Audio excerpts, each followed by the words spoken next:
Bien chicos, entonces el día de hoy vamos a traer el teorema de la superposición, que es uno de los teoremas de análisis de redes que tenemos para ustedes.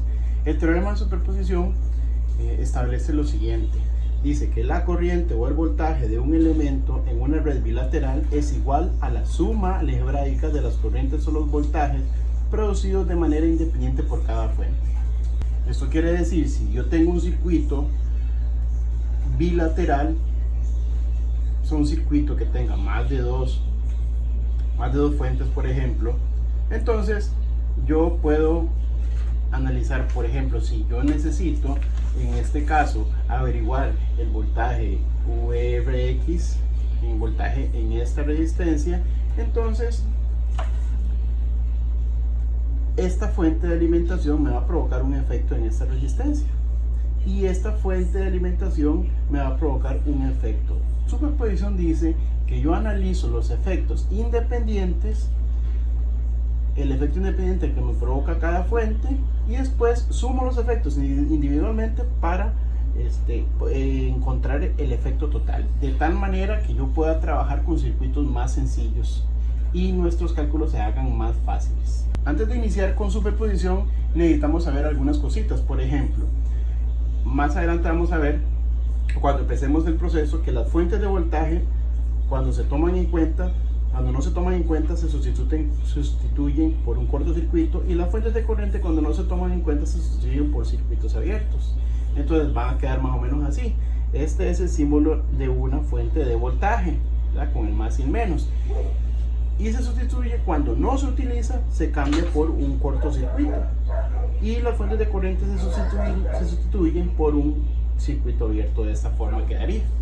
Como ven, el circuito que habíamos comentado tenían dos fuentes de alimentación. Esas dos fuentes de alimentación, la fuente de 36 voltios que es de voltaje y la fuente de corriente que es de 9 amperios que es de intensidad, una fuente de intensidad, estas dos serían dos fuentes, dos circuitos. Esos son los circuitos que obtendríamos. Entonces tenemos un circuito donde habíamos considerado la de 36 y la de 9 amperios se sustituyó por un circuito abierto, y en este otro se consideró la fuente de 9 y la de voltaje se sustituyó por con un cortocircuito. Entonces en este circuito lo que tenemos que hacer, recuerden que lo que andamos buscando es encontrar el voltaje llamado Vrx. En este caso le vamos a llamar Vrx', y a este otro de una vez vamos a ponerle Vrx', Vrx',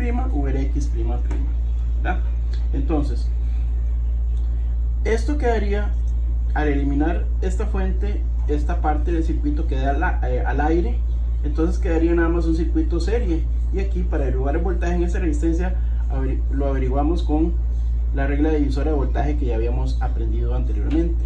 Entonces, como notan, al aplicar la regla divisora de voltaje quedaría 36, que es el voltaje de la fuente, multiplicado por la resistencia donde se desea encontrar el voltaje, entre la suma de los dos. Esto se llama lo que llamábamos la regla divisora de voltaje, por eso lo noto ahí, da 12 voltios. Entonces Vrx' es igual a 12 voltios. Entonces ahora vamos a encontrar el efecto de esta fuente en esta otra resistencia, donde, si ustedes notan, al yo cortocircuitar la fuente, me van a quedar dos resistencias en paralelo alimentadas con una fuente de 9 amperios.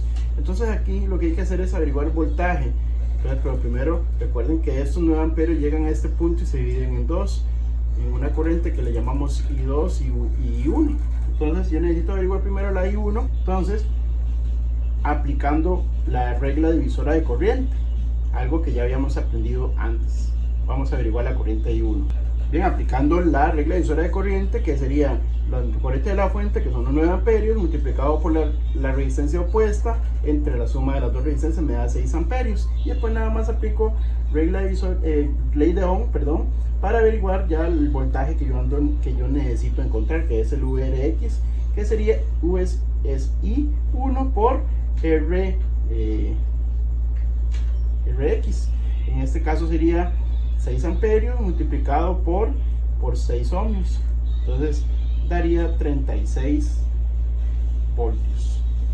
Ya cuando tenemos los dos voltajes VRX' y VRX', lo único que queda ya es averiguar el voltaje VRX total, ya real, el influenciado por las dos fuentes. Entonces tenemos que ver en estos circuitos cuál es la dirección de la corriente. En este caso, esta fuente me circula una corriente que le da ese sentido a la resistencia, llega y la dirección es hacia abajo. La corriente sale y toma ese sentido. Para este lado, la corriente sube, llega a este punto, a este nodo, y baja y queda hacia abajo, razón por la cual los dos tienen el mismo sentido y se suman. Entonces el VRX' se suma al VRX', de tal manera que el VRX sería 12 voltios más 36 voltios, da como resultado 48 voltios, y este es nuestro VRX total y el resultado de nuestro teorema de Thevenin aplicado a la resistencia para averiguar el voltaje, a la resistencia de 6 ohms para averiguar su voltaje.